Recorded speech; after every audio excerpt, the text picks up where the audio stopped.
Good morning, good afternoon, or good evening, whenever you find yourself watching this video. Today, I have a knife I've been looking at for quite a while. Just wanted to make, it had to be the price is right, because it's not necessarily a knife that I had to have, but I just thought it was interesting. I've seen it.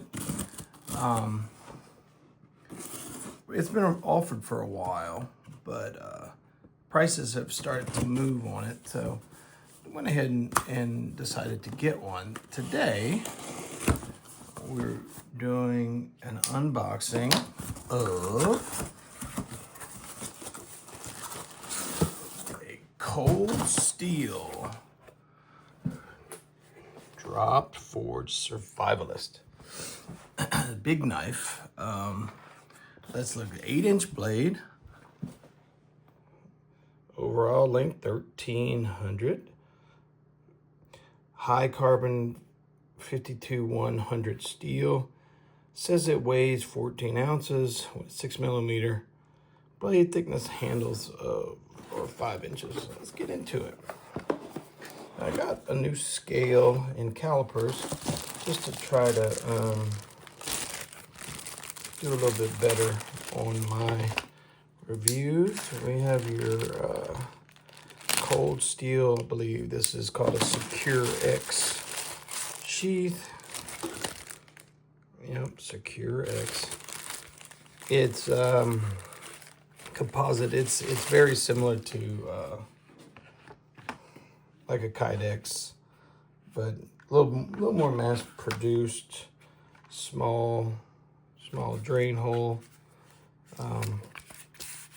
For the most part, Cold Steel does a good job on their sheaths, although I have a SRK, a 3V SRK, that the sheath just doesn't work. And I've looked on the forums, and it's an issue that the folks at Cold Steel, I don't know, have taken care of it. So here we go. Typical, let's do this really quick. Typical boxing, the warranty, Cold Steel, anytime, anywhere. Big old box. And here's the knife. Now I have another drop forge, to dagger style. I forget the name of it right now. Geez, it might be the Wasp. I have to check that out. Let's weigh this thing. I just got this scale, so weighs in 426 grams. Let's see, which translates to, see, the box says 14 ounces. This says 15 ounces and a third. Let's just try it a different way. 15 ounces and a third. So, a little heavier than the box says, but it's a hefty knife. We'll see. Cold Steel 52-100, made in Taiwan. It's got the Torx. I'm not sure.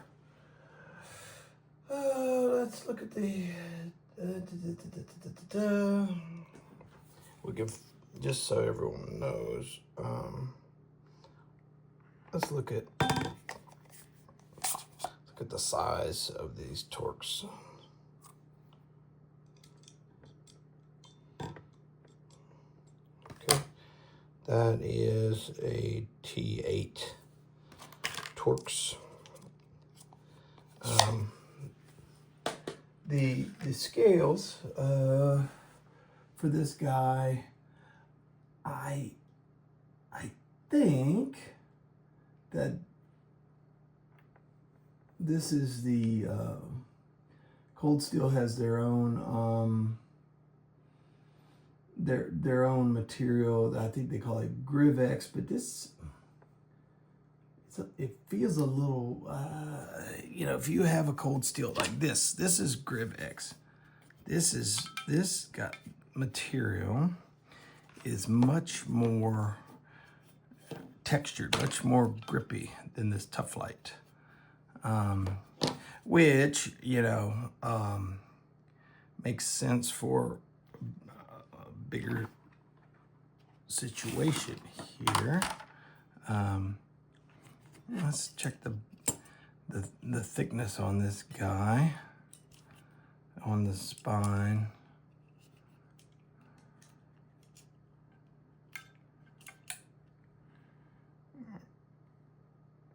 .98. Right at 6.03 millimeters. So the that's fairly accurate. The finger guard. So I'm sorry, I got some new toys, so these calipers are new, so I'm learning how to manipulate them better. So it's a little, as we journey together, we'll, you know, gee whiz. All right, 69.43 is the width on that. Fit and finish, I mean, this looks to be a DLC coating. It's a, because this is drop forged, it's one chunk of metal with these little scale inserts. Very sharp, very, very sharp. I mean, big old blade, 90-degree spine. You know, one of the things I do enjoy or like, I like the finger guards. I think you have too many knives out there these days that, that, you know, they just don't adequately account for the protection of your hand. Okay, so when you have something like this, what you don't want to have is some sort of slip where your finger, even if you have decent gloves, you know, your finger will get sliced. And due to the sharpness of this blade, I mean, you'll go to the bone very fast.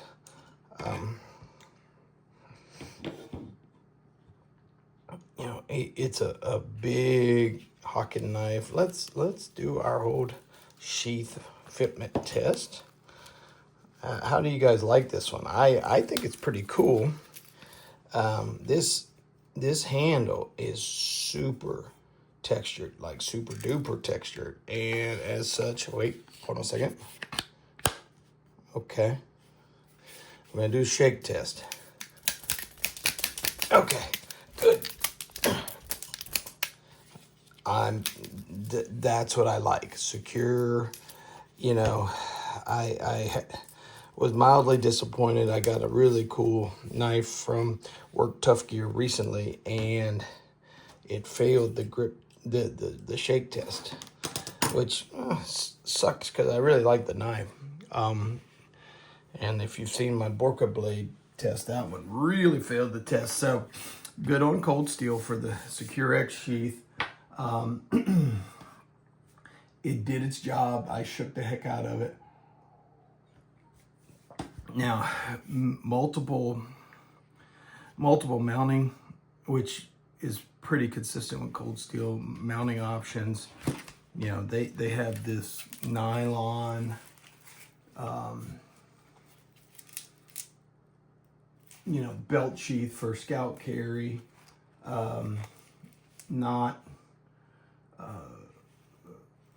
Not unrealistic with a knife this size. You know, you're not, I mean, one of the things like I said, I have a preference for an inverted vertical carry on a plate carrier, but it can't, a knife this large, that's a lot of real estate to cover to pull your knife out. So you know, scout carry or securing this to your thigh isn't so terrible.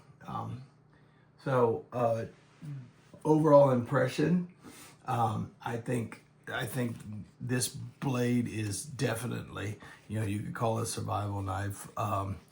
It is tactical enough. This texture, I could see.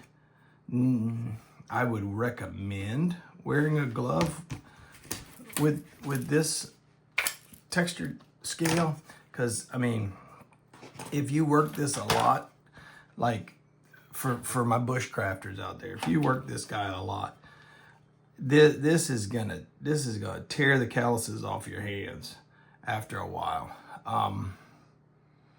So, you know, again, I like the fact that it is grippy.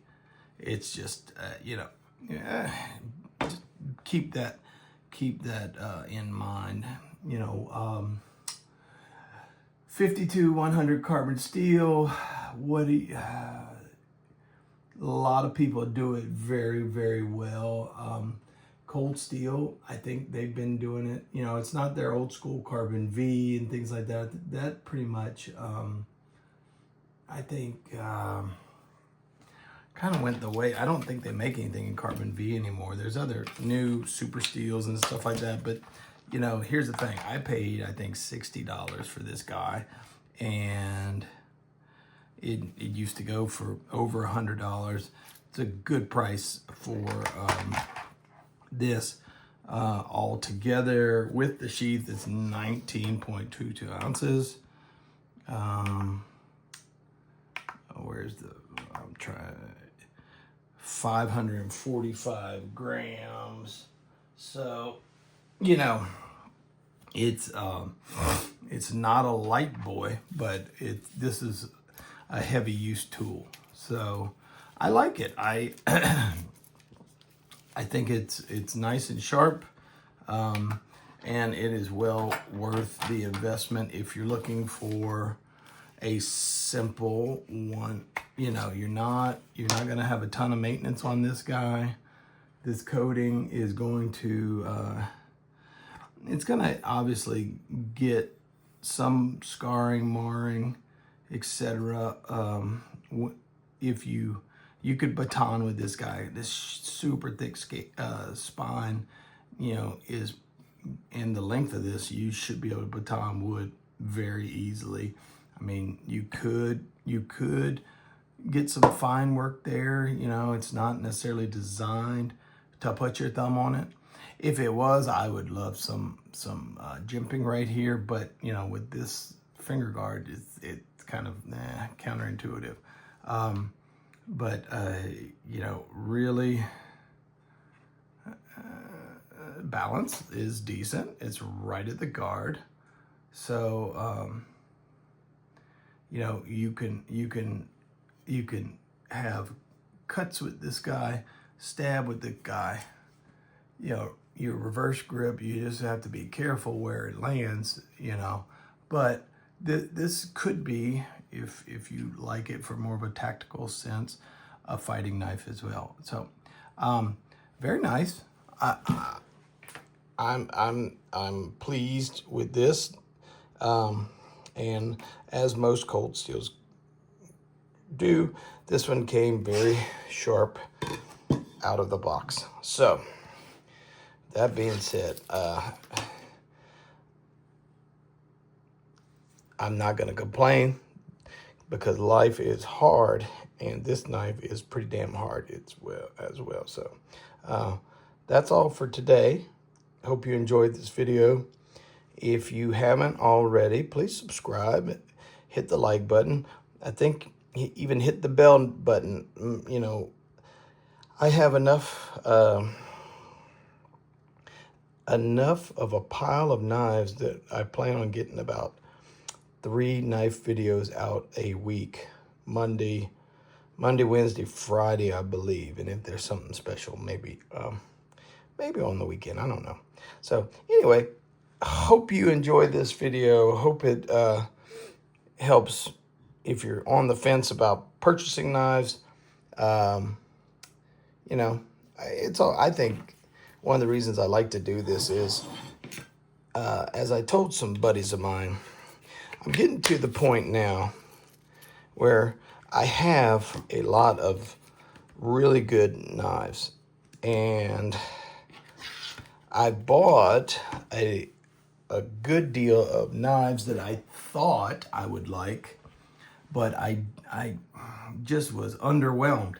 And you know, in this economy, although the economy is getting much better, but I'm not a rich person, and I'm sure a lot of you guys aren't either. And you wanna have a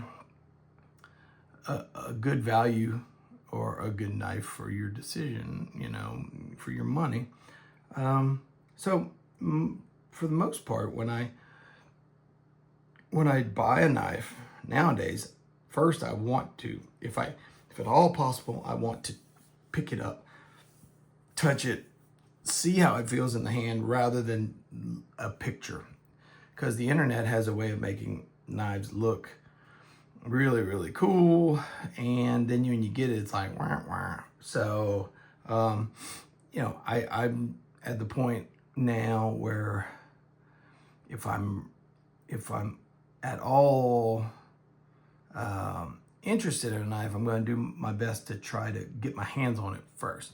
This knife, I've been looking at it for quite some time, and the price was right. I don't think anyone would have any complaints if they purchase this knife. It will, I think, perform exactly how you want it to or how you need it to, and it, like I said, for the money, for the durability, I think you can't really go wrong. Do they have other of these? This is called a Survivalist, but it's sort of a modern Bowie style knife. Do they have other companies that make it in the U.S.? I think so. You know, I think Spartan Blades has some similar shaped knives and things like that, but the price point is completely different. Now, this is made in Taiwan, but I still, you know, I still can't get away from cold steel. I have a nostalgia and just an affection for the brand. And honestly, you know, they haven't really let me down. I've had some with issues on the blade, but I've been able to replace them. So not a bad situation if you can have access to the market where you get them replaced relatively quickly or easily, you know. So with that being said, I hope you enjoyed this video again. And remember, life is hard. Don't complain. Till next time. Bye-bye.